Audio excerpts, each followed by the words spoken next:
aqui é uma experiência de estática também, então, na qual a somatória das forças então vai ser igual a zero, né? Ou seja, todas as forças vão estar em equilíbrio aqui.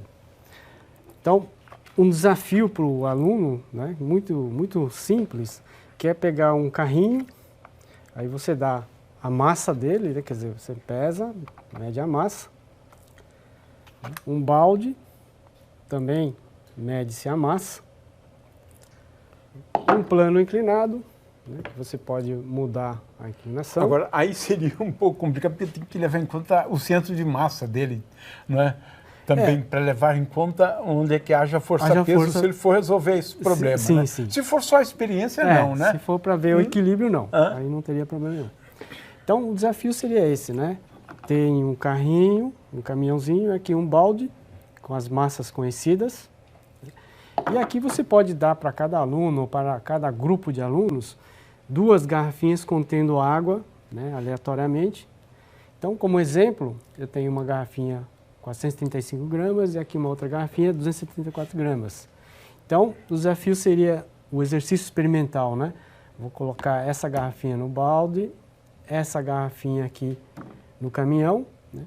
E pedir para o aluno fazer aqui a montagem, né? Ou pedir para o aluno descobrir, determinar qual é o ângulo desse plano inclinado na qual você tem equilíbrio dessas forças. Então, vamos ver aqui. Aqui já está no ângulo,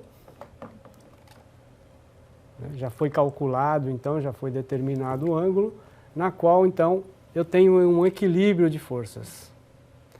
Qualquer lugar que eu deixo, então ele se equilibra. Aqui, aqui. Tá? Agora, se eu mudo o ângulo um pouquinho, né? Se eu diminuo o ângulo um pouquinho, o caminhão tende a vir para cá.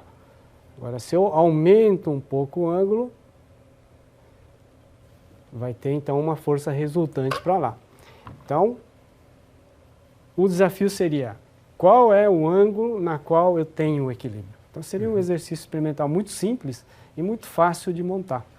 Agora, se ele for analisar direitinho, né, isso agora à luz da dinâmica, né, newtoniana, né, ele precisa levar em conta, né, no caso desse sistema aqui, né, do baldezinho com a garrafa, né, você tem 2 forças, né?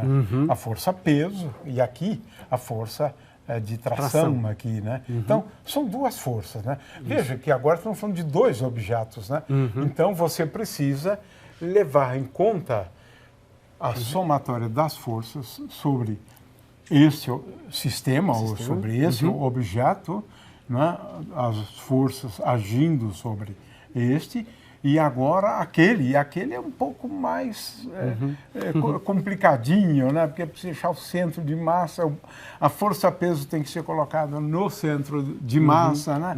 A força de atrito, né? A força normal e T, né? Veja só, tem 4 forças, né? Naquele caso agindo sobre ele.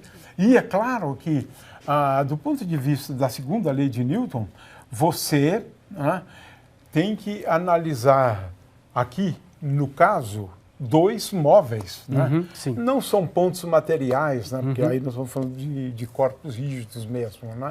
Mas, de qualquer maneira, isso ilustra bem. Quer dizer, eu tenho que analisar um corpo que se movimenta, um ponto material e um outro.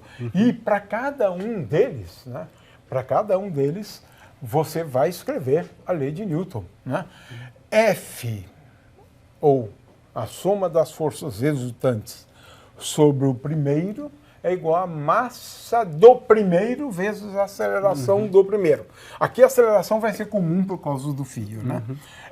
E, finalmente, o segundo, soma das forças, a força resultante, é igual a massa do segundo, m2, vezes a aceleração do segundo. De novo, como aqui é um vínculo, né, entre eles, a aceleração vai ser a mesma. E no caso, como está em equilíbrio, né, aceleração 0. Sim. E para resolver esse problema, eu desprezo aqui os atritos, né, que praticamente o atrito é zero, tanto aqui na polia, né? Então, no equilíbrio, ele tem que determinar, então, qual é a aceleração. E você considera também rodando aqui sem massa, aquela coisa toda, né? Sem aceleração, desculpa, descobrir o ângulo, né? E um outro desafio é, se eu cortar essa linha, com que aceleração que ele vai se deslocar. Né? Então, seriam 2 desafios para ele resolver. E não se esqueça, inscreva-se no canal, ative o sininho e receba as atualizações semanalmente.